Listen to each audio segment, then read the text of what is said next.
Hello viewer, welcome to the EHS Edward. जैसे कि आप लोग देख पा रहे हैं, जो टॉपिक है कॉस्ट ऑफ एक्सीडेंट के बारे में। जब अगर एक्सीडेंट हो जाता है तो उसका क्या क्या कॉस्ट पड़ता है, ठीक है। उसके बाद हम देखेंगे डायरेक्ट कॉस्ट क्या है और इनडायरेक्ट कॉस्ट क्या होता है, और इसके ऊपर जो आइसबर्ग प्रिंसिपल है वो क्या है, ठीक है। चलो आगे बढ़ते हैं। पहले हम देख लेते हैं आइसबर्ग प्रिंसिपल होता क्या है।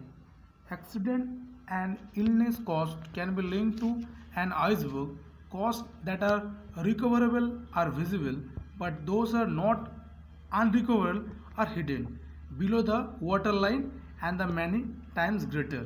ये बता रहे एक्सीडेंट और इलनेस जो कॉस्ट होता है, तो वो आइसबर्ग जो थ्योरी है वह प्रिंसिपल है उसके ऊपर डिपेंड करते हैं। जैसे वो कॉस्ट जो रिकवरेबल, जो रिकवर कर सकते हैं, वो विजिबल होता है, ठीक है। जो एक चट्टान पानी के ऊपर है वो तुम कर सकते हैं, लेकिन ये बता रहे those are that are unrecoverable, that are hidden, ठीक है। जो वाटर लाइन के बिलो रहते हैं वो हिडन होता है, लेकिन उसके ऊपर भी कॉस्ट पड़ता है, ठीक है। जैसे रेशियो देख लीजिए, जैसे विजिबल 10 है और हिडन है वो 19 है।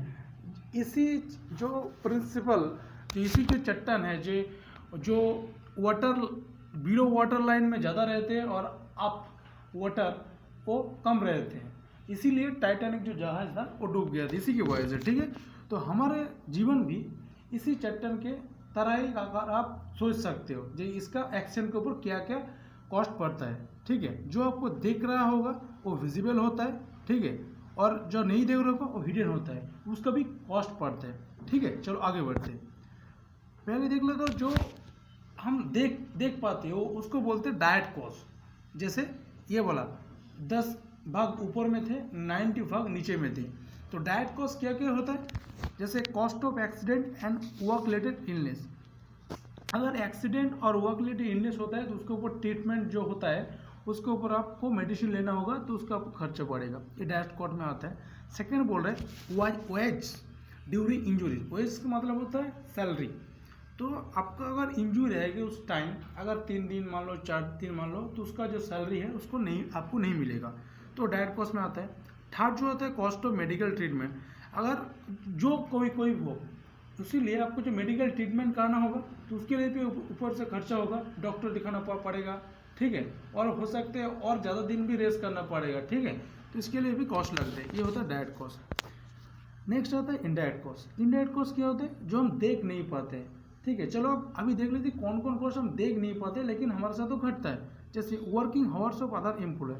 अगर मान लीजिए आपका कोई एक्सीडेंट हो जाता है तो अदर जो एम्प्लॉय है वो भी आपके पास आएगा काम छोड़ के, तो उसमें क्या होगा, उसका जो वर्किंग आवर्स है वो लॉस होगा, कंपनी की जो प्रोडक्शन है वो घट जाएगा। Number 2, damaged property. मान लो किसी से भी आपका एक्सीडेंट होता है, सपोज मान लीजिए आप नीचे में खड़ा है और ऊपर से कोई ऐसी चीज़ फेंके हैं, तो जिसमें क्या होगा, आपका एक्सीडेंट भी होता है और उसका जो है उसका असर मिट्टी में नीचे से ऊपर से नीचे गिरने की वजह से वो भी टूट जाता है, तो वो क्या होता है, जो प्रॉपर्टी था वो भी डैमेज हो जाता है। Third, loss of returns. आपको जो रिटर्न करना पड़ता है, सपोज मान लीजिए कंपनी के कोई ऐसा रूल है जो आपने तोड़ा है तो उसका रिटर्न आपको करना पड़ेगा, तो उसके लिए भी आपको देना पड़ेगा, तो उसका लॉस होता है। फोर्थ जो होता है प्रोडक्टिविटी पॉजेज। पॉजेज मतलब होता है प्रोडक्टिविटी जो होता है चलता है कॉन्टिन्यूसली, अगर कोई एक्शन हो जाता है तो रुक जाता है, इसीलिए बोलता है प्रोडक्टिविटी भी पॉज हो जाता है। नंबर 5 में आता है कंपनी रेपुटेशन। अगर सपोज मान लीजिए कोई भी कंपनी में आप काम कर रहे हो, अगर इस कंपनी में एक्सीडेंट हो जाता है तो आपका जो आसपास का कंपनी वो बोलेगा इस कंपनी में एक्सीडेंट हो जाता है, एक्सीडेंट हुआ है, तो एक अलग ही माहौल क्रिएट होगा, तो उसका जो कंपनी का जो रेपुटेशन है, जो भी कंपनी हो, तो उसका कंपनी का रेपुटेशन घट जाता है। लास्ट जो होता है employ moral and potential effect on retention.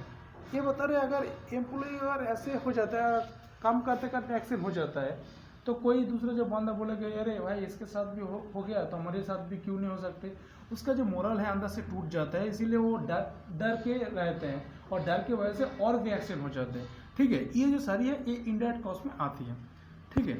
जैसे देखिए जो रियल कॉस्ट तो वर्कर कॉम्पिटिशन क्लेम्स जो होता है, ये है जो आइसबर्ग प्रिंसिपल, इसमें एक थ्योरी दिया है। तो जैसे tips of the iceberg, direct cost में आता है, मेडिकल कॉस्ट, जैसे पहले मैं बता चुका हूँ, इनडायरेक्ट कॉस्ट भी दिया हो, ठीक है, जो सा फाइन्स, एक्सचेंज, इन्वेस्टिगेशन करना पड़ेगा, implementation on the content measure करना पड़ेगा, प्रॉपर्टी प्रोडक्शन डैमेज हो सकते हैं, ठीक है, ये आपका जो पब्लिक इमेज है वो नेगेटिव हो जाता है, down time and loss business हो जाता है। तो ये सारी चीज़ मैं पहले टीचर किया हूँ, तो और भी इसके आप वीडियो पॉज करके नहीं स्क्रीनशॉट करके आप पढ़ सकते हैं, ठीक है। तो आज के लिए इतने, चैनल पर बने रहे, लाइक शेयर सबसे करते रहे, धन्यवाद।